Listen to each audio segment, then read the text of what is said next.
오호. 목소리가 너무 큰데. 쌤 근데 그 옷이 진짜 잘 어울리네. 아 이거? 오. 고마워. 하하 너무 좋다. 오? 602호인데 내가 건드린 것 같아. 알바쇼. 그 옆에 양순진 쌤 아니에요? 아 김성은 쌤. 아, 근데 뭐 떨어뜨려서 좀 얘기하지 뭐.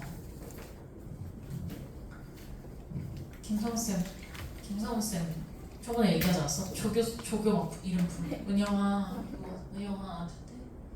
근데 저 갑자기 여기서 내 이름을 부를 사람 없는데 은영아. 막 네? 이랬는데 갑자기 그 쌤이 누구였나? 이러면서 이렇게 해서 제 이름이 은영이어서 했더니 자기 조교 이름이 은영이래. 그래서 네. 신기하긴 해요. 항상 뭔가 그 뭐지? 현우진 쌤 보면 사인해달라고 할 것 같긴 해. 네. 학생인 척하고. 현우진 쌤은 좀 보기가 힘들어가지고 스튜디오 촬영이라 보기 힘들고 다른 쌤들은 아직 현장 강의 하니까 좀 보기가 좀 낫죠. 자 그러면 이제 우리 같이 볼게요. 그 개념 프린트 좀 한번 펴볼까요? 이거 수열. 자 거기서 이제 등차 등비 수열에 대해서 얘기를 좀 한번 해보도록 하겠습니다. 쭉 한 판 또 개념을 정리를 해보죠. 볼게요. 그 우리가 이제 수열이라는 건 쉽게 이제 설명을 해드리면 수가 나열이 되는 거야. 그래서 꼭 규칙성이 있어도 되고 없어도 되지만 여러분들 시험 문제에서는 어떻게 나온다? 규칙성이 있게. 왜냐면 시험 문제에서 1, 3, 7, 6, 1, 3, 8 막 이렇게 나왔어. 그 다음에 이거 무슨 숫자야? 라고 물어보면 뭐야? 나도 몰라? 이렇게. 근데 서로 모르니까 우리가 규칙성이 있는 수열에 대해서 얘기해보자 라고 얘기해 주실 수 있고 수열의 이제 가장 중요한 건 함수예요.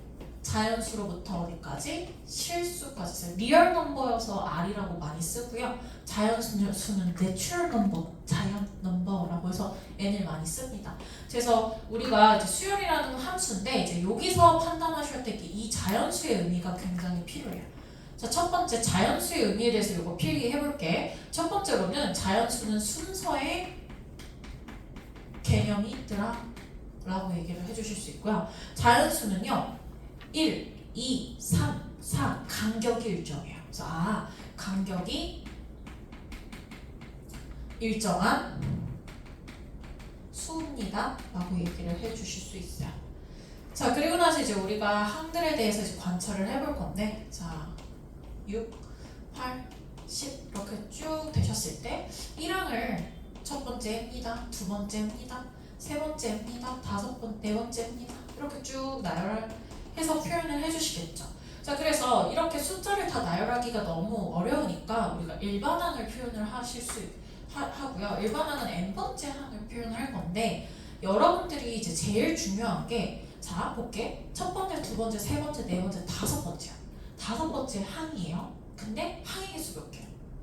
5개죠.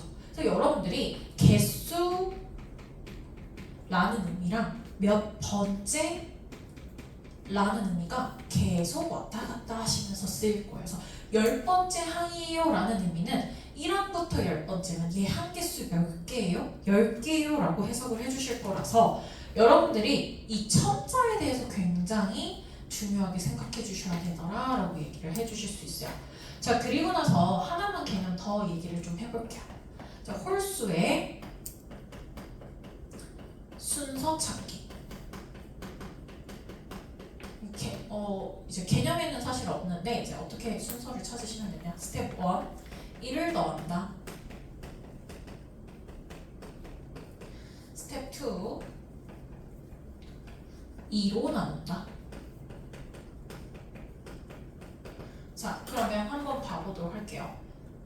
1, 3, 5, 7, 9, 11 이렇게 됐어. 자 11은 몇 번째 홀수야? 그러면 첫 번째, 두 번째, 세 번째, 네 번째, 다섯 번째, 여섯 번째라고 해도 되지만 방금 배운 것처럼 1 더하셔서 2 나누시면 어때요? 12에다가 2 나누시니까 얘 여섯 번째 홀수예요 라고 얘기해 주실 수 있어요.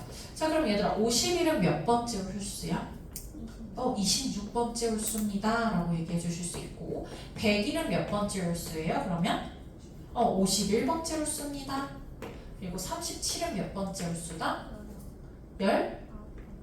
19번째?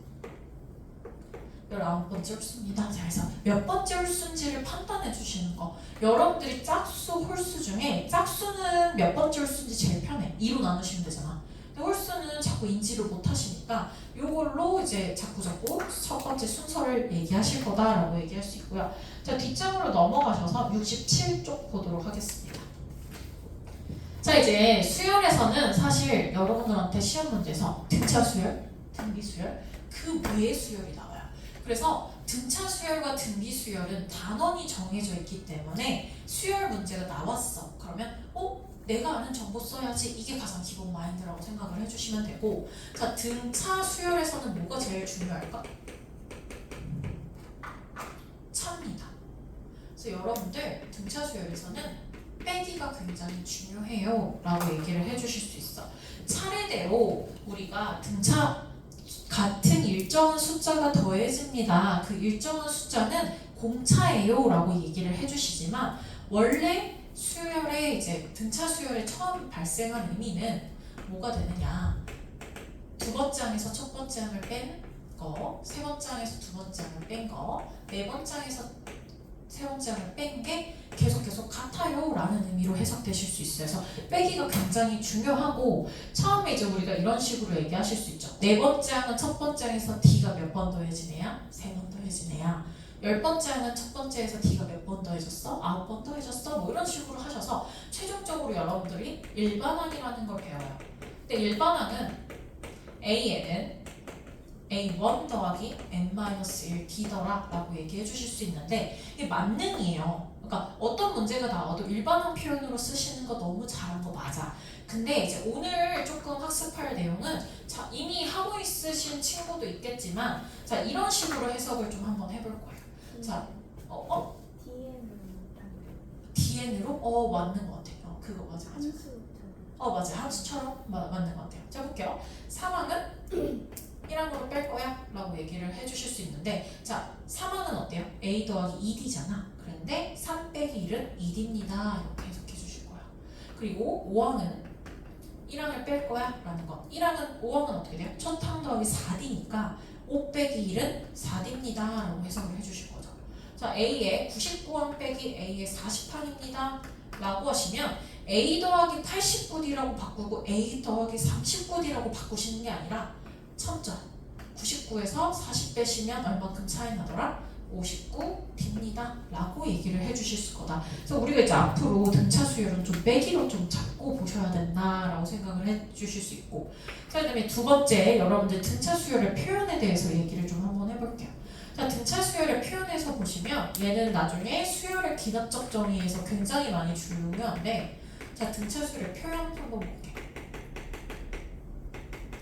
일단 등차 수열의 표현에서는 항이요. 예를 들어서 n번째 항, n 더하기 1번째 항, n 더하기 2번째 항이 있다면 등차니까 차가 같더라. 얘에서 얘 뺀 i와 얘에서 얘 뺀 i가 같습니다 라고 해서 a